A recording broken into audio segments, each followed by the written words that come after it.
बार की बात है, रेगिस्तान की रेत पर एक कारवां घूम रहा था, जिसे स्थानीय लोग सपनों का कारवां कहते थे।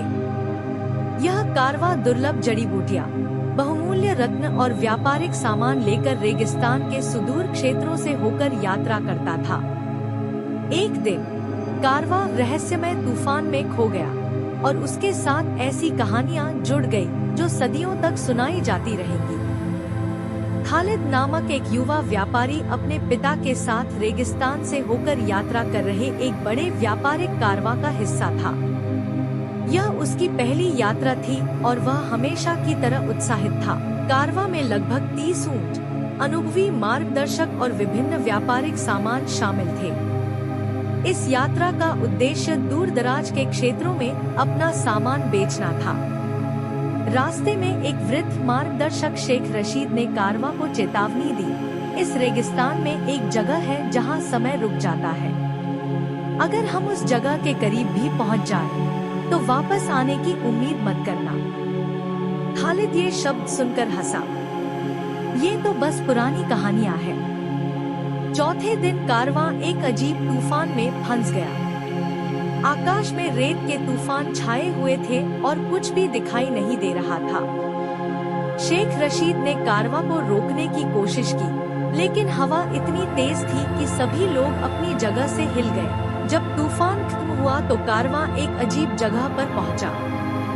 वहां की रेत सुनहरी थी, हवा सुगंधित थी और दूर दूर तक एक शानदार शहर की झलक दिखाई दे रही थी। शहर की मीनारें चमक रही थी और ऐसा लग रहा था मानो वे सोने से बनी हो। खालिद और कारवां के बाकी लोगों ने शहर का भ्रमण करने का निर्णय लिया। जब वे शहर के द्वार पर पहुंचे तो एक सुंदर स्त्री ने उनका स्वागत किया। उसकी पोशाक चमकदार मोतियों से भरी थी और उसकी आवाज जादुई थी। आपका यहाँ स्वागत है। यह शहर आपके सपनों की पूर्ति है। शहर में सब कुछ आकर्षक था। वहाँ हर प्रकार का भोजन, बहुमूल्य रत्न और सुंदर उद्यान थे। खालिद ने अपने जीवन में ऐसा कुछ कभी नहीं देखा था। लेकिन जल्द ही कारवां के कुछ सदस्यों ने अजीब चीजें देखी। खालिद ने बताया कि शहर में कोई बूढ़ा या बच्चा नहीं है। यहाँ के लोग हमेशा हंसते मुस्कुराते रहते थे, लेकिन उनकी आंखों में एक अजीब सा डर रहता था। एक रात खालिद को एक बुजुर्ग व्यक्ति मिला, जो शहर के बाहर एक इलाके में छिपा हुआ था। यह शहर जादुई है, बुजुर्ग ने कहा। जो कोई भी यहाँ आता है, वह वापस नहीं जा सकता।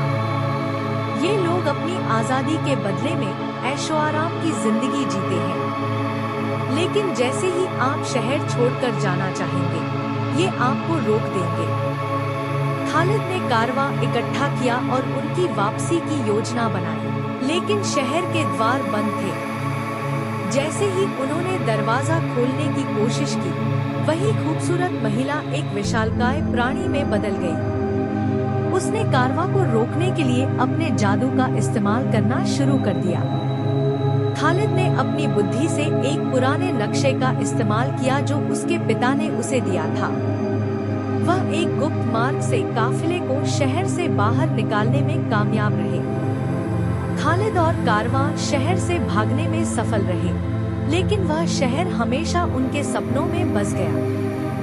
इस घटना के बाद खालिद ने कभी रेगिस्तान में यात्रा नहीं की, लेकिन इसकी कहानी सपनों का शहर हमेशा लोगों को एक चेतावनी के रूप में सुनाई जाती थी कि कुछ सपने वास्तविकता से अधिक खतरनाक होते हैं।